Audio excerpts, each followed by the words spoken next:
That matter. We know, say, in election security, military are not supposed to be part of it. And I remember, say, IGP. Yes. No, BBC cry who has on member at election grounds. No, nobody is supposed to be armed to start with. Number two, the police are supposed to be in charge, not the military. Yeah. But the military have been integrated into our internal, Ghana security internal, which is even wrong. Passport office everywhere. Integrate elections so now normal, but it is not supposed to be so. I remember the IGP during the I also Westward gone thing. No, the question was asked, say, who is in charge? They said the IGP, but the EC no, and I said a former committee being not for this 2024 elections. The lessons learned from 2020, the lessons learned from Ayawaso must guide us. Oh, me no many. No, but you see, me, I won't advise that. Oh no, that way. Let me no. So we police are now TV. I'm saying it without you. They should come and pick me. No, it's not about TV. Oh, no.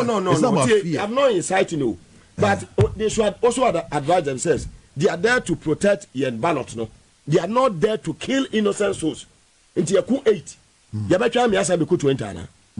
Na me jina wonu abominu ya tu ekono te se de tachima safu yi life with the tours ni paso aboni tu ekono na me jina wanu ma he so wo kofie na we de ne o ma monko didi na me ba ho me ne elekem ko ye wi ani abeka se few days na me se kwasi statement say few days ne enye obi ne o ma abeka se o mo ye criminals competent court of jurisdiction be ne di o matem ebu o mo se o mo ye criminals na me ka se Mugabe tu ye soja ni yesu ko protect nipa enkwa na hwe abato no so ye de wakwa fine we post ni koye wadwuma enko se okoku nipa se okoku NDC ni ana okoku MPP ni me nka ma only NDC or MPP it goes to the two political parties we post ni akoboban na we post ni wo wayere wo ma waje omu ofie na wo de we order no ho MPP or NDC police se okoshutu NDC ni ekuna akoshutu MPP ni ekuna you won't go back home na me ka se mrano eche ekwan ya faso ye fa sa akwan no so me ne elikem kotoko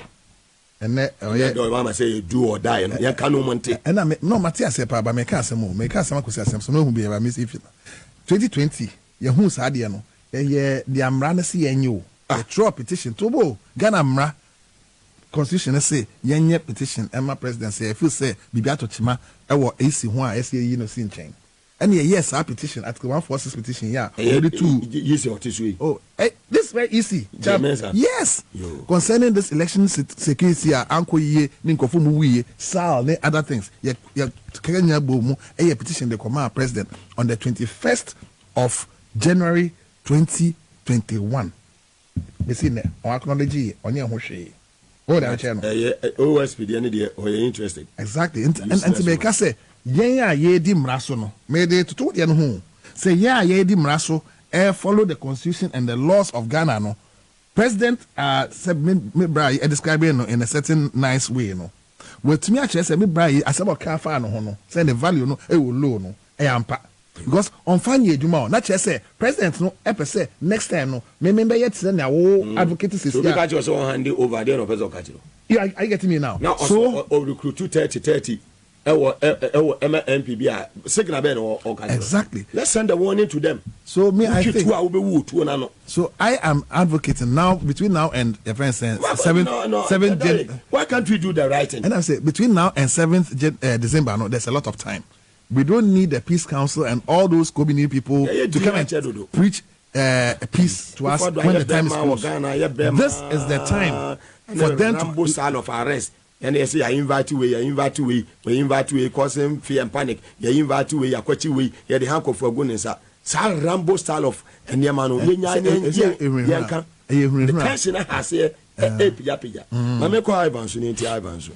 Mugabe, to begin with, I think Honorable Henry Cote in a reaction and a response to a seminar question is very shocking, but demonstrates to the extent that you put inferior minds into power.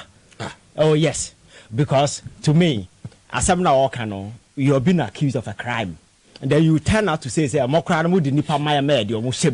can an intelligent person put you in charge of your friends are sensitive, like big, sometimes we have a bit of minor corner. I'm not sure say anybody is surprised. But you see, security is a very sensitive area, and you take a cue from what happened or Ayawaso West Wagon.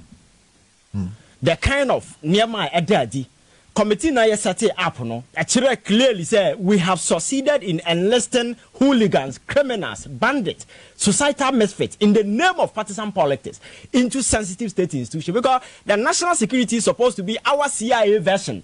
Our mo yen say young collective intelligence, you analyze it, you route to other agencies that will bring to bear that intra agency collaboration. Say a security front on everything is okay, but how then do you say you train somebody for 6 months, 2 weeks? Now you recruit into a sensitive institution that is supposed to be our CIA version.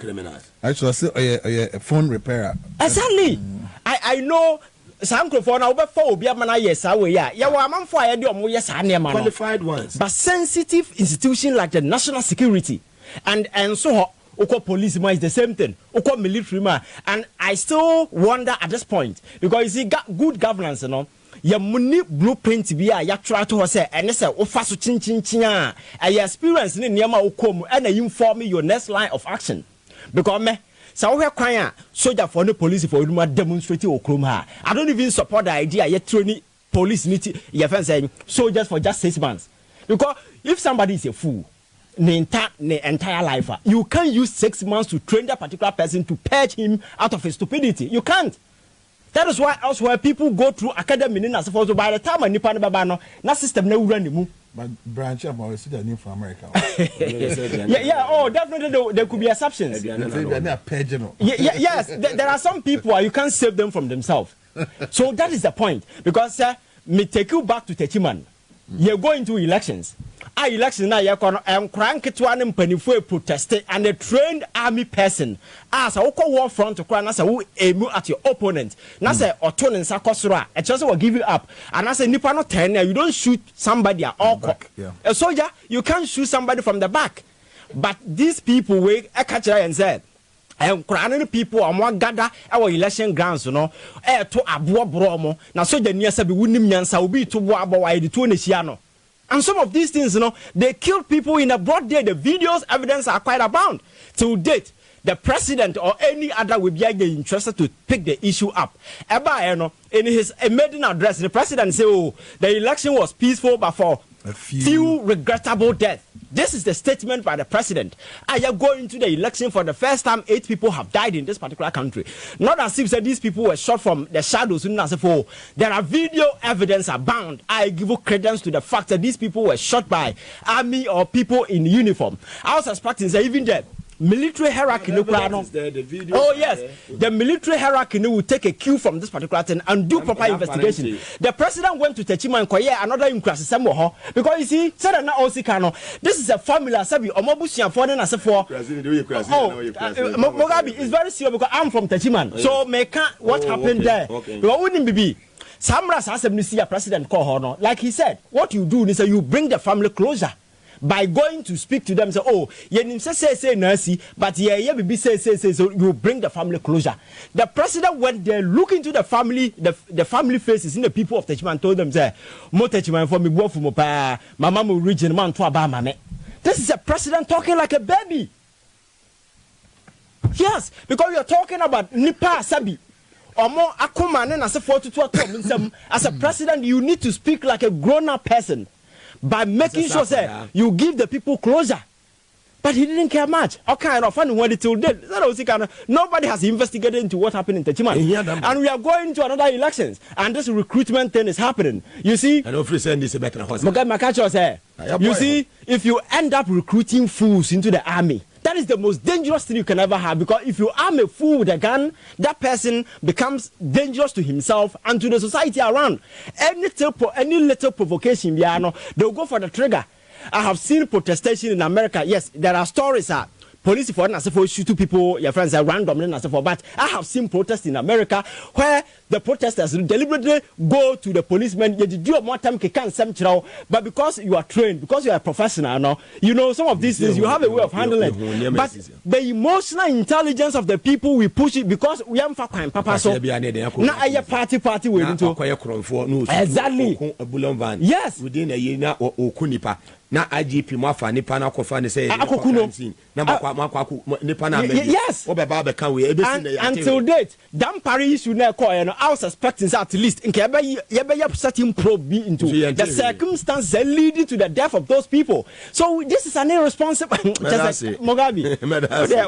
Amuzo garlic bitters am fast that Emma one day amuzo capsules papa pibi na bobo na amuzo garlic bitters na make farmer wo wonya bi ebeboa wo amuzu garlic bitters ne boa ma moja timi di nipadua no mafrusa ne ye cholesterol no etumi eboa reduce ewo nipadua no eboa wo mo stroke ye papa sanso na support the pancreas san improve vision na minimize high sugar level na ye nyuma bibiri ma wo immune system no so no ebuso ne papa yi pa ndi kope amuzu garlic bitters we free amuzu herbal clinic na so ye ene wode abadwa so pharmacy shop bia wo Ghana ha bia bewuram bia no wo benya bi fe doctor e wo 0247 776743 0247 776743 wo fe doctor amuzu a obeje wo so enwibro no si akase bo ena eto aso na kwekwan yeso so yemre na me say me kwakwa na say senia ya fa mrakwan so ayenya results no em say eduru emre senia na wo che say abato no yeto a yentwen enko for election petition yenko sanso na sebe yenko petition enko mo bia that's wo dey say wo ba bebo nipa bebo aba no to ho ban enkase be kum nipa ukum nipa a won kofi period. Mugabe, in a failed state, there are no heroes. Fantastic. Until say fix the problem, no, you bring everybody to a level where you over feel so in the panel.